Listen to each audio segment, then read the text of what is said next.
Hello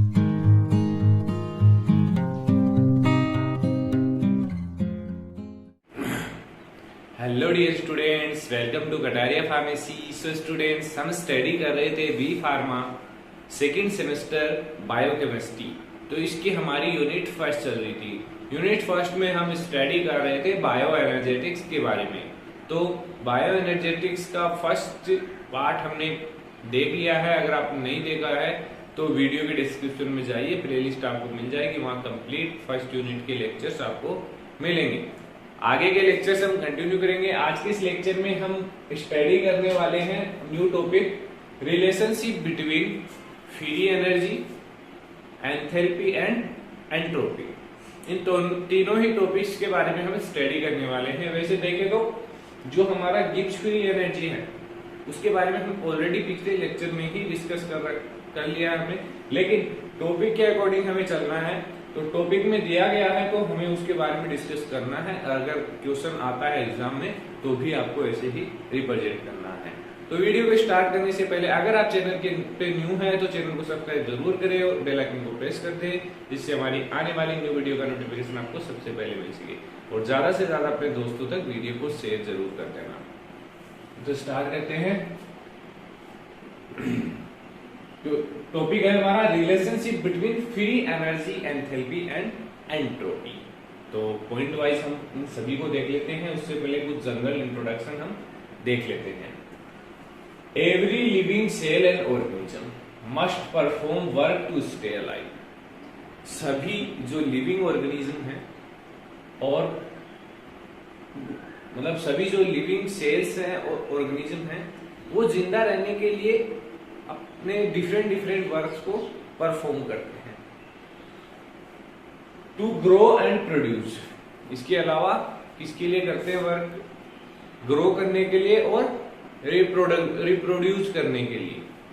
तो ये एक लाइन है जिससे आप समझ सकते हैं कि every living cell and organism must perform work to stay alive, to grow and to produce, reproduce. इसका मतलब है कि जैसे एग्जाम्पल सेल है, वो जिंदा रहने के लिए जो केमिकल प्रोसेस है, केमिकल रिएक्शंस है, वो उसके अंदर होती रहती हैं।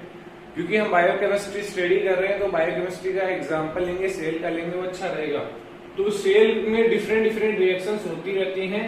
तो वो रिएक्शंस इन्वॉल्व होती हैं किससे? फ्री एनर्जी, एंथैल्पी और एंट्रोपी के अंदर रिक्वायर्ड होती है। जैसे फर्स्ट लॉ जो है थर्मोडायनामिक्स का, उसके अकॉर्डिंग जो एनर्जी है उसको ना ही तो बनाया जा सकता है ना ही नष्ट किया जा सकता है, मतलब कि वो कांस्टेंट रहती है। The energy of universe remain constant, ये था first law of thermodynamics. Second law of thermodynamics क्या है? All spontaneous process increase the entropy of the universe. कोई भी अचानक होने वाली रिएक्शन बेसिकली जो एंट्रोपी है यूनिवर्स में उसको इंक्रीज करेगी। तो ये दो लॉज हैं थर्मोडायनेमिक्स के जो हमें समझाते हैं कि एनर्जी हमेशा कांस्टेंट होती है, अगर कोई भी रिएक्शन होती है तो उसमें एंट्रोपी हमेशा इंक्रीज होती है। The important state functions for the study of biological system. तो फर्स्ट बात कर लेते हैं गिब्स फ्री एनर्जी। तो गिब्स फ्री एनर्जी के बारे में पीछे पूरा कंप्लीट लेक्चर था। अगर आपको समझ में आया होगा तो आपको पता होगा कि गिब्स फ्री एनर्जी क्या होता है। इसको डिनोट करते हैं डेल्टा जी से या जिससे इसकी डेफिनेशन फिर से देख लीजिए। Which is equal to the total amount of energy capable during work. कोई भी वर्क परफॉर्म कर रहे हैं तो उस दौरान कितनी एनर्जी लग रही है?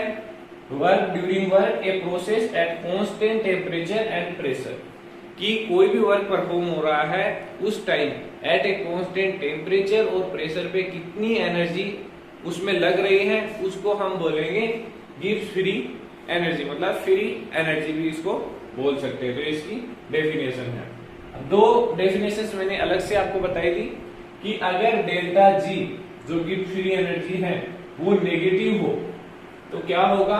Then the process spontaneous and turn at exergonic. इसको क्या बोलेंगे हम? एक्सर्गोनिक। ये भी यहाँ पे डिनोट किया है। ऐसे अपोजिट में delta G is positive then process is non spontaneous and term as endergonic. Non spontaneous negative positive होगी तो एंडरगोनिक रिएक्शन हमारी होने वाली है। डेल्टा जी इज इक्वल, अगर कंडीशन हो जाए कि डेल्टा जी हमारा इक्वल है तो या जीरो है तो उस प्रोसेस हैज रीच्ड इक्विलिब्रियम, जो प्रोसेस हमारी इक्विलिब्रियम हो जाएगी, मतलब ना तो एक्सर्गोनिक होगी ना एंडरगोनिक होगी। बात कर लेते हैं एंथैल्पी की। तो सबसे पहले हमें इनकी डेफिनेशंस पता होनी चाहिए, क्योंकि ज्यादा चांस है इनकी डेफिनेशंस आने की कि what is enthalpy, what is entropy. 1 marks के लिए क्वेश्चन इंपोर्टेंट है, अच्छे से डेफिनेशन याद कर लेना। तो डेफिनेशन देख लेते हैं। Which is the heat content of system, मतलब कि कोई भी सिस्टम है तो उसकी अंदर कितनी हीट है, हीट कंटेंट कितना है। Enthalpy is the amount of heat energy transferred, heat absorb और heat emit in a chemical process under constant pressure. कि कोई भी केमिकल प्रोसेस है उसके अंदर हीट एब्जॉर्ब हो रही है, हीट इमिट हो रही है, मतलब कंप्लीट उसके अंदर हीट कितना प्रेजेंट है उसको हम बोलेंगे एंथैल्पी। कोई भी रिएक्शन हो वो डिपेंड नहीं करती है एट कांस्टेंट प्रेशर के ऊपर। ये है इसकी डेफिनेशन, फिर से रीड कर रहा हूं मैं।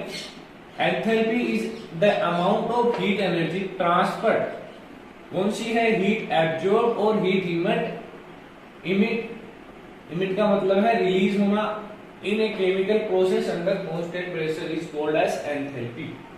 अब सेम एज जैसे हमने फ्री एनर्जी में देखा वैसे ही अगर एंथैल्पी नेगेटिव है तो द प्रोसेस प्रोड्यूस हीट, इस प्रोसेस में जैसे हीट प्रोड्यूस हो रहा है and is term as exothermic. अगर हीट नेगेटिव है तो हीट प्रोड्यूस होगा और इसको हम बोलेंगे एक्सोथर्मिक। और when delta H is positive तो इसमें हीट एब्जॉर्ब होगा, process absorb heat and it term as endothermic.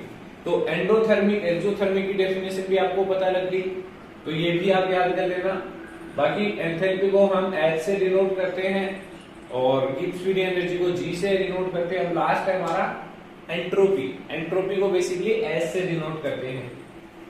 It is a quantitative expression of degree of randomness और disorder of the system. It is a quantitative expression of, quantity में express करना किसी भी degree को, किसी भी reaction में, disorder में, सिस्टम में। Entropy measure the amount of heat depressed और transfer during the chemical process.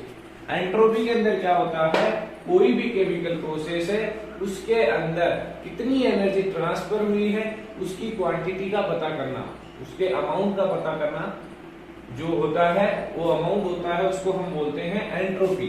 When delta S is positive, अगर एंट्रोपी पॉजिटिव है the disorder of the system is increase, जो भी डिसऑर्डर होगा सिस्टम का वो इंक्रीज होगा। अगर नेगेटिव है तो disorder of the system has decrease. एक इक्वेशन है जो पीछे हमने देखी थी फ्री एनर्जी के अंदर, फ्री एनर्जी कैसे अपन निकाल सकते हैं, वही इक्वेशन यहाँ पे है, delta G equals to delta S minus T delta S.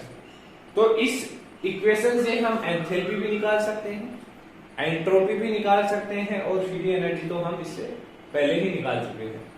तो यहाँ पर डेल्टा जी है gives free energy, delta S है चेंज इन एंथैल्पी कितना है, T temperature in kelvin, delta S है चेंज इन एंट्रोपी। तो इससे हम तीनों जो वैल्यूज हैं enthalpy, entropy, gives free energy, तीनों ही हम निकाल सकते हैं। बाकी हमें क्वेश्चंस नहीं आते हैं, डेरिवेशंस नहीं पूछे जाते हैं, इस पे इक्वेशन नहीं आएगी हमारी, तो बाकी इक्वेशन आपको याद होनी चाहिए। तो आई होप ये तीनों टॉपिक्स आज के इस लेक्चर में कवर हुए होंगे। नेक्स्ट देखेंगे नेक्स्ट जो टॉपिक होगा हमारा, तो बने रहिए हमारे साथ, मिलते हैं नेक्स्ट वीडियो में।